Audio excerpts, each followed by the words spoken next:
Ето това е Ерос на 5 месеца. Бяло пекинесче, което успя за много кратко време да разтопти милиони сърца. Най-голямата звезда от клипа към песента Хабиби. Вдъхновението ми дойде и аз не знам откъде. Сега се опитам да измисля нещо оригинално, но нямам. Просто имах нужда да изпея нещо такова и текстът дойде по време на работа, съвместната ми работа с Мартин Биочев. Дойдох в студиото му, където се намираме и днес. И ние с него имаме един уникален навик да си звъним понякога на седмица веднъж или на 10-15 дни и да се събираме безпричинно в студиото му и да си пеем и тези песнички, които си пеем и си измисляме, да ги записваме. Така стана и този път с Хабиби. Той държеше на пианото някаква хармония и тогава изведнъж аз просто ми штукна и се роди в главата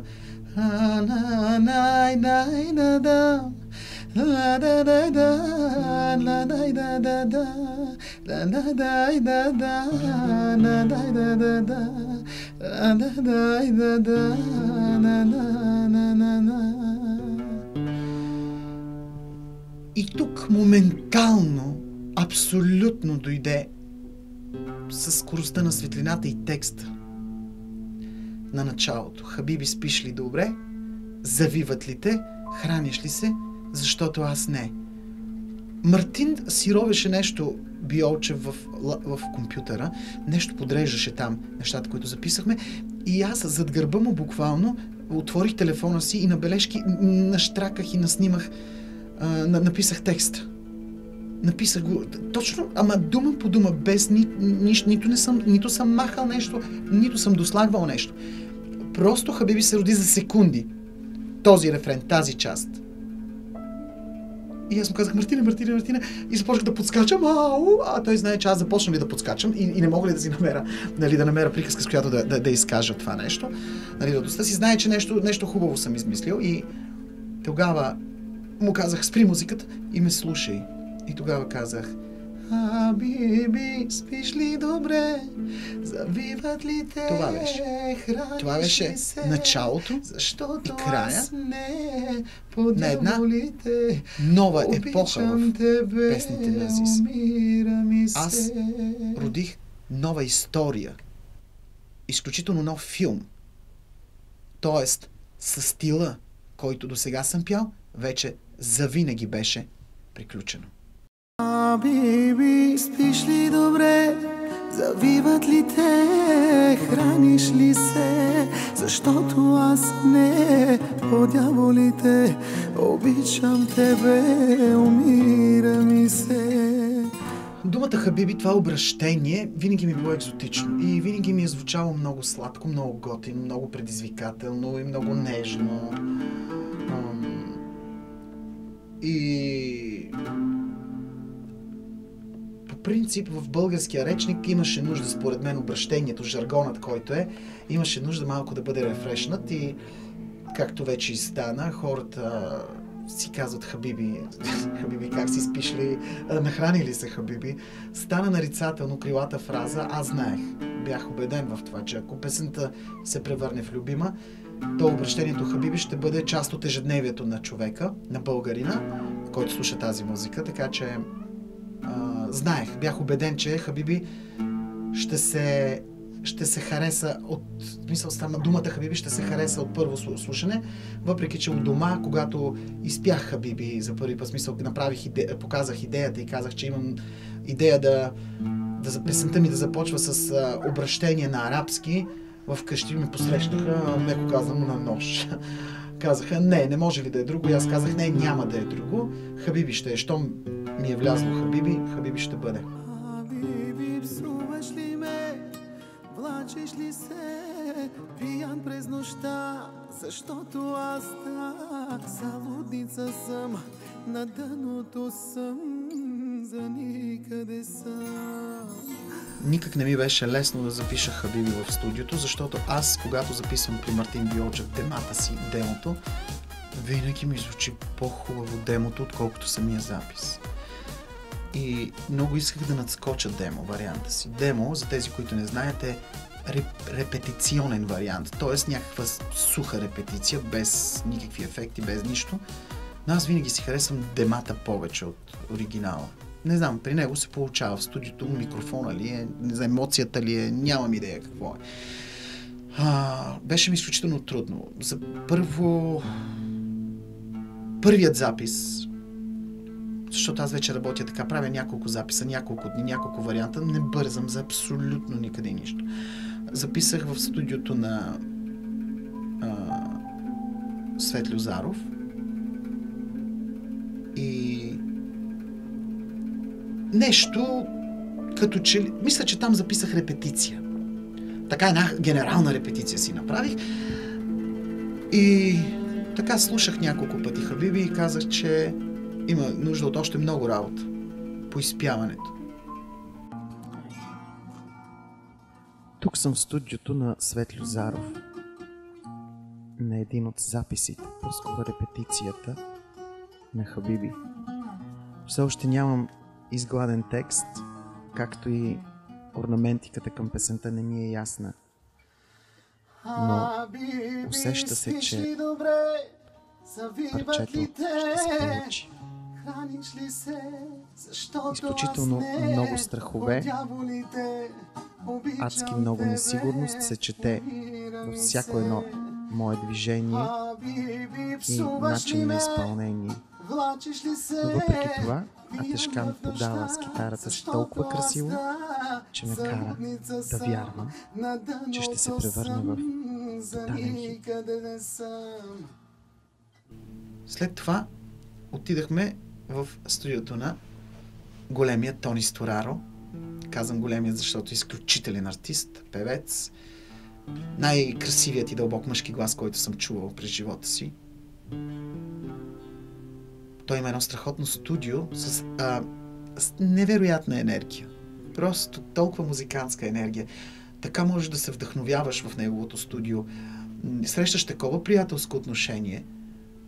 Никаква студенина, само топлина и разбиране от среща. Дойде денят за запис. Влязох, изпях го няколко пъти. Тогава Тони Стораро ми каза: така, точното е. Не е това. Ела почини малко и пак се върни. При което аз не обичам много да записвам, защото ми се набива в главата една и съща песен и почвам да я мразя. Обаче викам, окей, по-голям си, ще слушам. Реших да си почина. И след това под неговият зорък поглед и всъщност никой от нас не обича да записва пред Тони Стораро, когато той те гледа и те наблюдава, защото имам чувството, че съм на някакъв невероятен жесток изпит и конкурс, на който всеки един момент ще бъде изритан.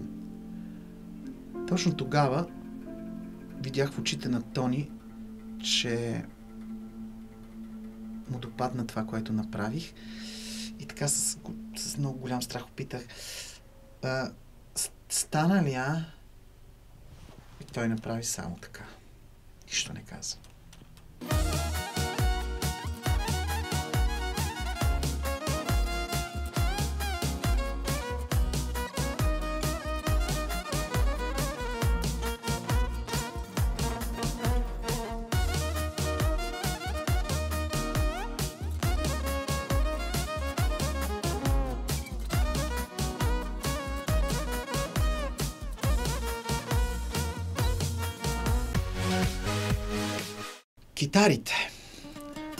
Китарите в Хабиби.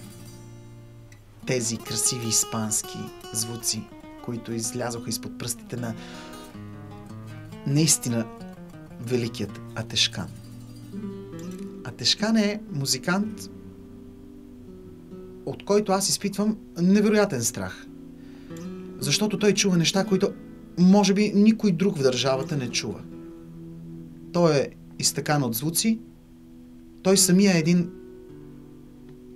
една музика. Една история, която той трябва да преподава музика на хората. Той трябва да даде това, което знае, трябва да го предаде на други хора, за да могат по същият начин, поне на 10%, ако могат да свират като него, ще бъдат супер професионалисти. А Тешкан е музикантът, с който работя, когато наистина държа на парчето. Когато наистина искам да прозвучи, на музикантски жаргон се казва да звукне, да прозвучи добре.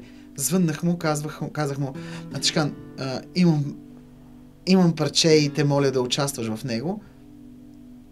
Той каза, да, брат, разбира се, само кажи кога. Разбрахме се и дойдохме в студиото на Свет Люзаров. Той дойде с малкия си син. Изключително симпатично момче, много възпитан. Доколкото знам и той пее, занимава се с музика, естествено, с такъв баща. Аз се притеснявам да записвам пред непознати хора. Но си казах, това дете ще ни бъде на късмет. То е чисто, усмихнато, не може да навреди на песента, затова и така не се възпротивих на присъствието на непознат човек в студиото. Иначе, когато аз записвам, държа да бъда абсолютно сам, никой да не води никаква компания със себе си. Искам да творя спокойно, без да се съобразявам дали някой не записва с телефона си, не снима, дали не текства в този момент. Никога не можем да имаме доверие на външни хора. Колкото и да казват, аз съм вътрешен, не. Аз държа, имам си свои принципи и държа, когато работя и си плащам за това да се спазват. Синът на Тешкан донесе късмет също на тази песен. Той ми помагаше с очи. Разбирах, че му харесва това, което чува. А Теш го изсвири, може би, за 30-40 минути. От него държах единствено да звучи автентично испански фламенко. Исках да прокарам този тип музика, свирене в своята песен. Да звучи като циганско-испанско фламенко.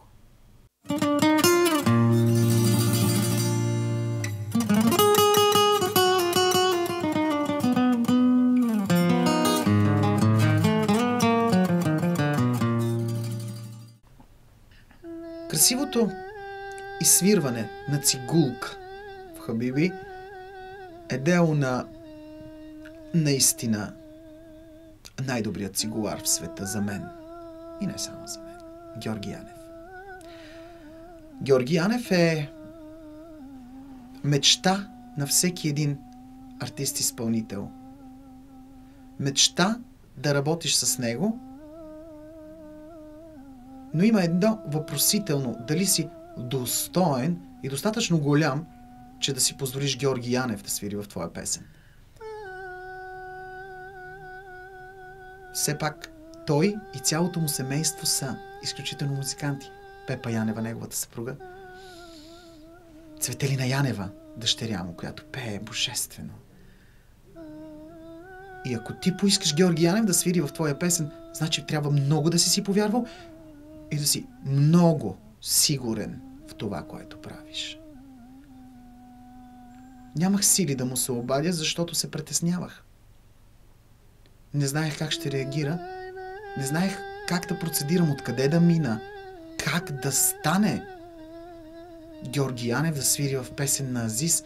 Не знаех дали изобщо по някакъв начин се интересувал от моята музика и дали има някакъв поглед върху нея. Но знаейки, че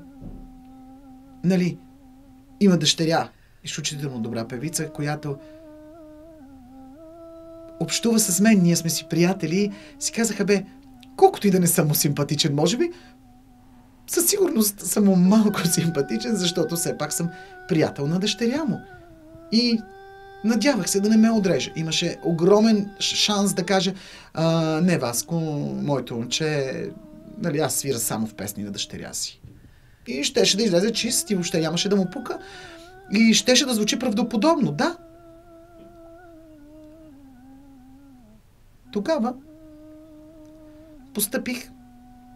прибягнах до една хитрост. използвах моята приятелка Цвети Янева и я помолих: Цвети, моля те, дали е възможно да говориш с татко си? Имам една песен. Моля те, бе, не ми е удобно да му звънна. Абе, звънни му, казва Цвети. Не знам какво да кажа. Господин Янев, бате Гошо. Не знам как да се обърна към него. Изпитвам изключително голям респект към такъв музикант. Тя каза: окей, аз ще говоря. Тя се свърза с него и тя ми каза: да, татко е окей. Каза: няма проблем. И аз бях: моля. Дойде денят за записи. Аз все още не знаех как да общувам с Георги Янев. Притеснявах се. Не знаех какво да правя. Тогава си отново звъннах на Цвети и казах: Цвети, моля те, ела на записите, ела да говориш, в смисъл да си там, за да мога да говоря с баща ти, за да му кажа какво искам, защото той е толкова голям музикант, че не мога да му кажа: ти, господин Янев, би ли направил това и можеш ли да направиш онова, защото аз така искам. Тя каза: бе, татко ми е супер готин и харесва как пееш, ти лут ли си? Моля те, Цвети, ела, не ме остави сам. Цвети дойде на записите. Дойдоха и всичките ми близки приятели, заедно с нея. Всички бяха там. Софи, Мартин Биолчев, Стораро, Фики, Преслава. Всички участваха в Хабиби.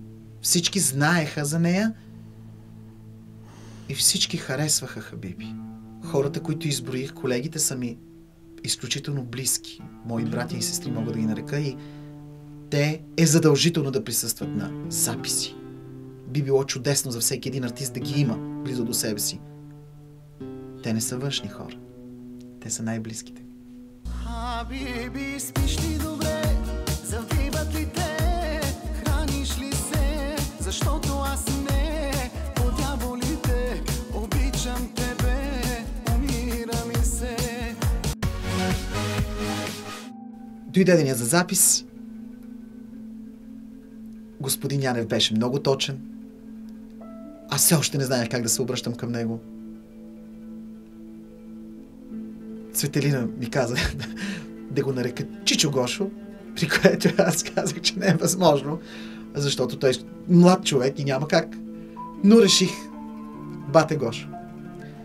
Така с бате Гошо Янев започнахме записите. Бяхме забравили някакъв изключително дълъг кабел или нещо, не знам какво нямаше в студиото, нещо се беше случило. И нямаше някакви чинчове, които да прикачат цигулката към пулта, и намерихме един кабел, който е 60 или 70 см дълъг, и той от пулта, в който беше включен, до цигулката имаше 70 см точно. И записваше прав на една страна над пулта. Изобщо не беше вътре в студиото при микрофона. Но това са истинските професионалисти. Те могат всякак. Денят за записи. Репетиция. Ето ни в студиото на Тони Стораро. Прословутата случка с късия кабел на Георги Янев. Сами можете да видите, че кабелът е не по-дълъг от 70 см и той прави всичко възможно това да не проличи. Свири от сърце, а ние всички онемяхме от неговият професионализъм.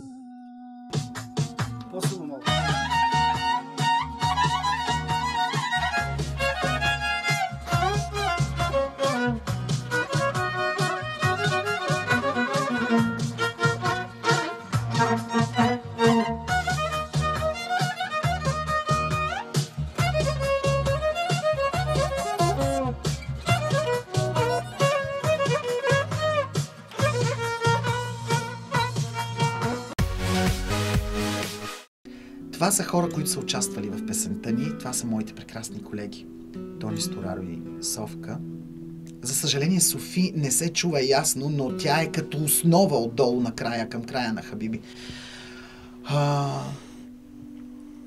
Всичките, които бяхме на снимките, пробвахме, импровизирахме различни емоции да вкараме в песента с гласа си. Който пожела, влезе в студиото. Но Татко Стораро беше най-убедителен с испанското. Испанския елемент, който вкара. Този фламенко елемент, който се допълваше от китарата на Дешкан. Когато Стораро записа гласовете, а той беше зле, здравословно, не беше добре, не се чувстваше добре и дойде по домашни дрехи с анцук, леко рошав, но в очите му отново тази любов. Дойде, стана от леглото, той беше болен. Сега е добре да е жив и здрав. Дойде така леко привит, слуша какво сме направили и каза а той гласа му изключително дебел и плътен. Почти не му разбирахме. Сега тук аз каза, ще вляза и ще ви оправя бакиите. Нещо от този сорт. Нали? Ще поправя грешките, нали? С чувство за хумор. Той седна на един стол и го направи от първия път. Ние онемяхме. Тони Стораро е един космически глас. Една магия. Тони Стораро е най-сладката част от Хабиби.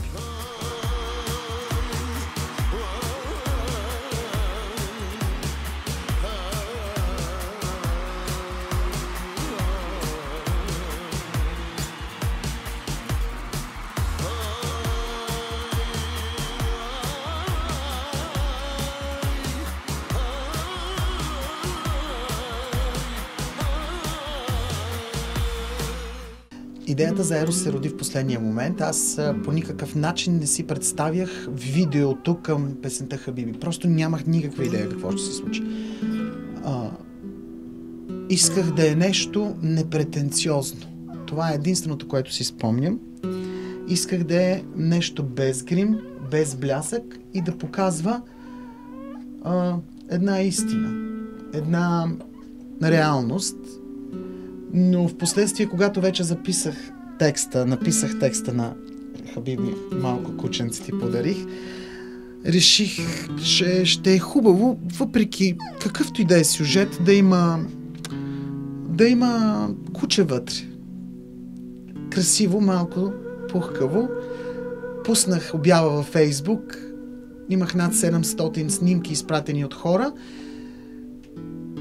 И наистина след обстоен преглед на всички снимки, моят приятел Вили също ми изпрати снимка на неговият Ерос и аз прецених, че най-сладкото и пухкаво куче. Те всички са хубави, но това беше най-пухкаво от всичките. И така се роди Ерос. Така се роди звездата на Ерос. Донесоха го в едно одеяло, защото беше хладно. И когато го видях, сърцето ми остана при него. Просто не можах да реагирам. Ето, кажи нещо, Ерос. Нали? Това е Ерос, звездата от Хабиби. Той е на 5 месеца, но мисля, че няма да порасне повече. Нали? Той е момченце. Имаме си всичко.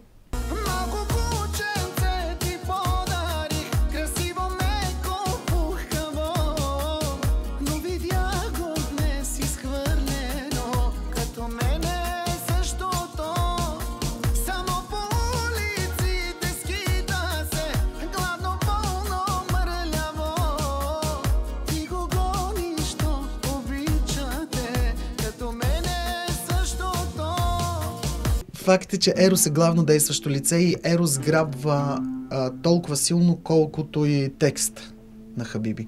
Ерос е кучето, което се превърна в звезда буквално за една нощ и носи славата си с огромно достоинство, защото вече по парковете го разпознават, сочат го и подвикват по него.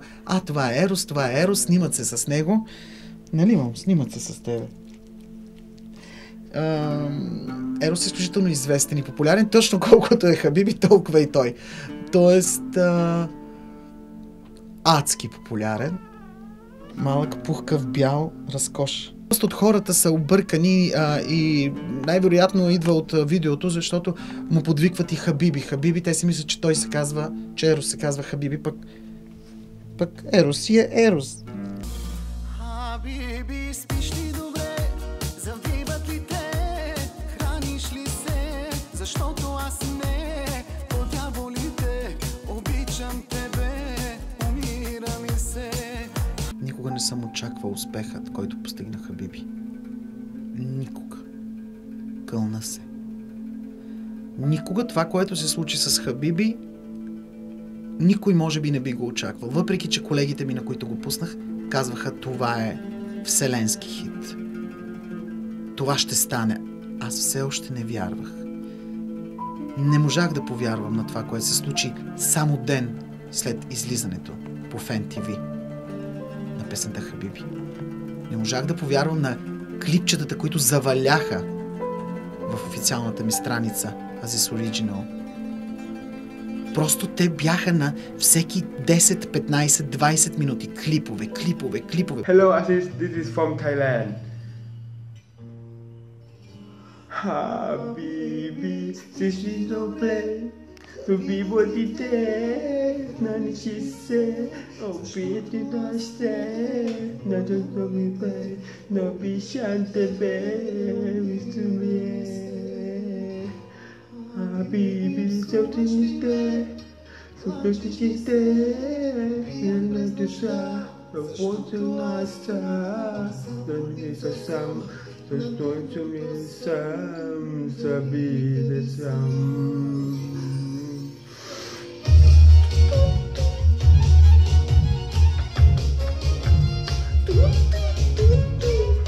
Биби, спиш ли добре?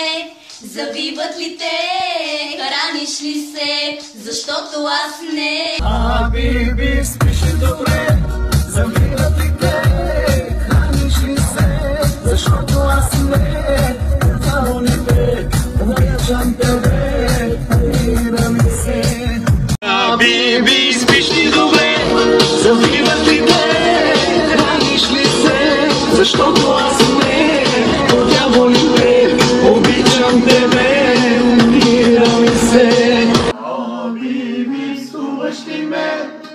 Влачиш ли се?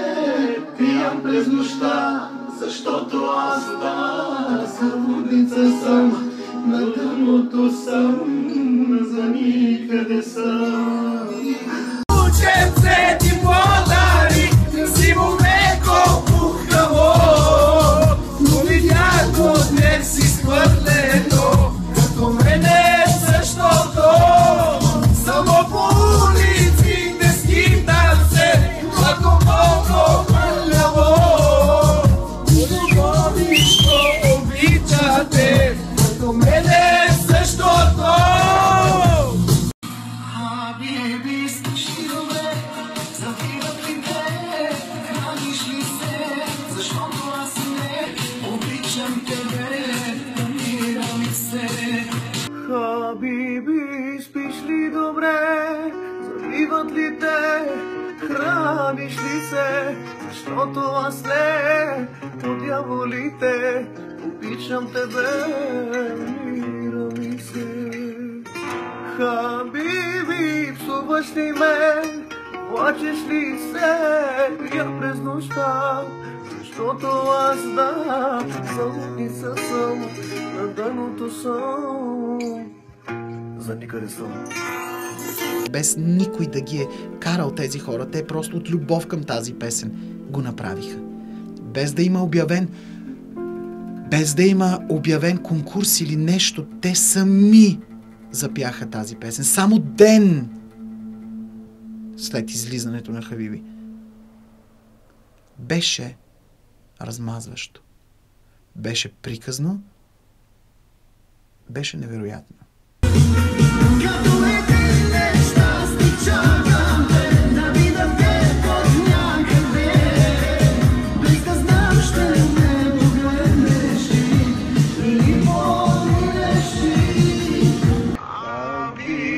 Спиш ли добре?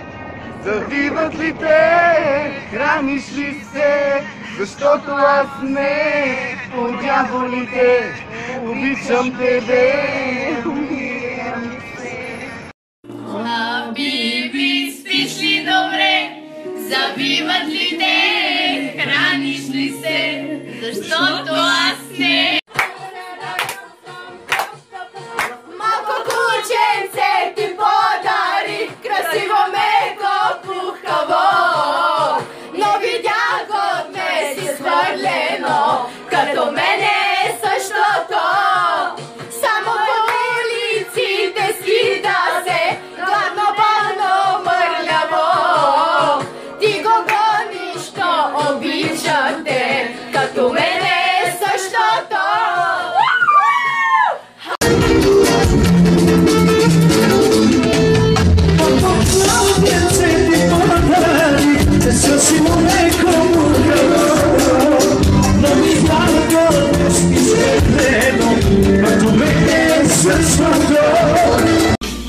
Хабиби, спиш ли добре?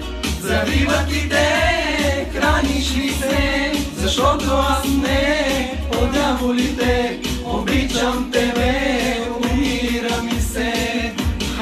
Искам силно зази сега.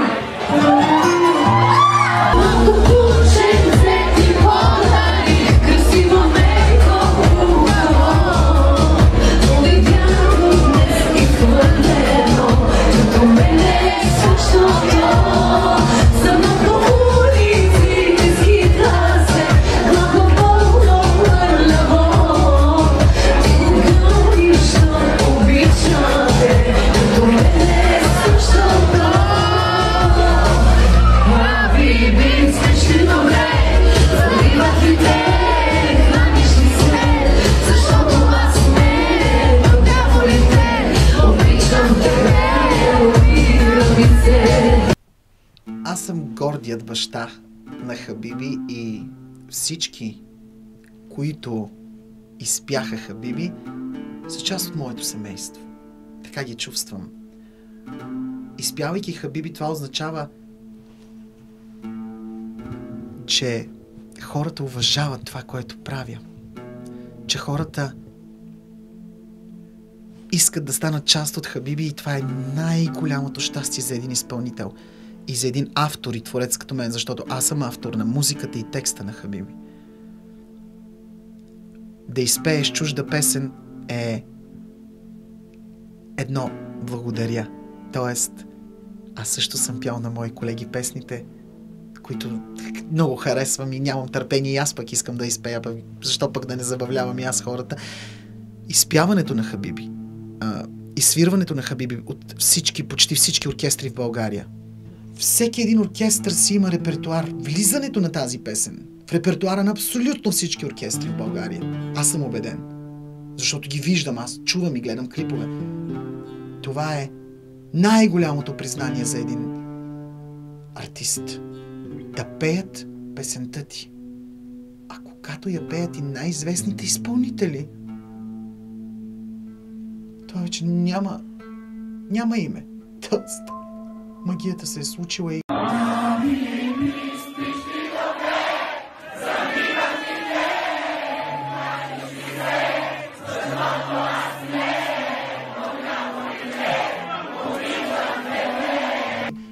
Ти си успял.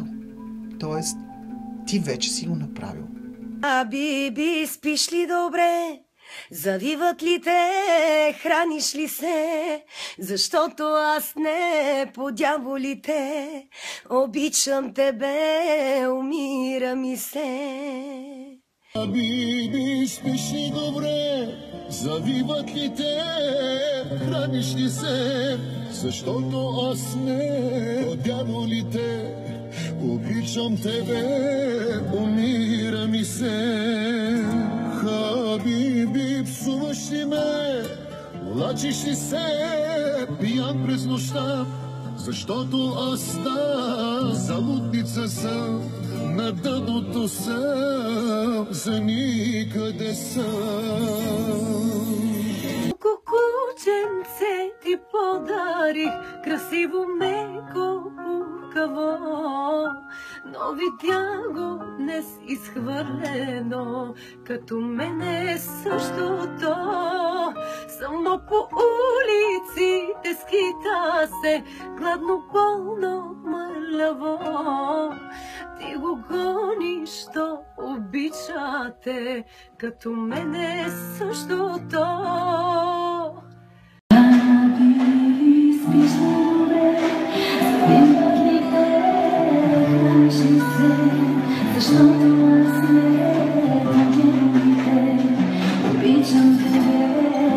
Habibi, слушаш ли ме? Влачиш ли се? Пиян без душа, защото аз съм залудница. Ами, време! Къде съм?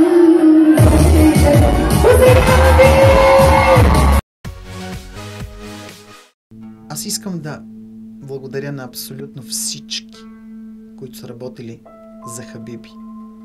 На оператори, режисьори, музиканти. Огромно благодаря. Но още по-голямо благодаря искам да изкажа на хората, които запяха Хабиби. Хората, които харесаха Хабиби. На хората, които Хабиби стана част от техният живот. Част от деня им. Благодаря ви. Колкото и клиширано да звучи, на вас дължа всичко. Ако не бяхте вие, Хабиби щеше да стои в компютъра ми, без да имам смелостта да я покажа на света. Благодаря на зрителите на Фен ТВ за милионите гледания само за няколко дни. Благодаря ти, Господи, на теб, за това, че си ми дал дарбата да пея, а на хората си дал уши да чуят. Благодаря, сърце! Знам за какво сме се събрали тази вечер тук и коя песен да чуем. Така е, хабибите!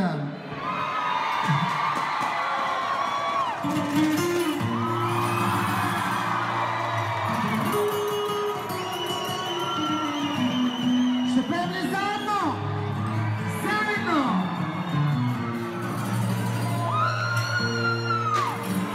Хабиби, стиши добре, завидите.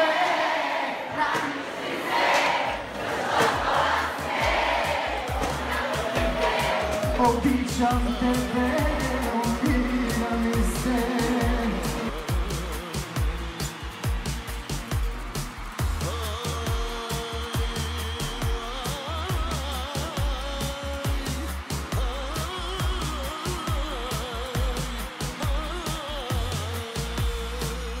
Хаbibi, спиш ли добре?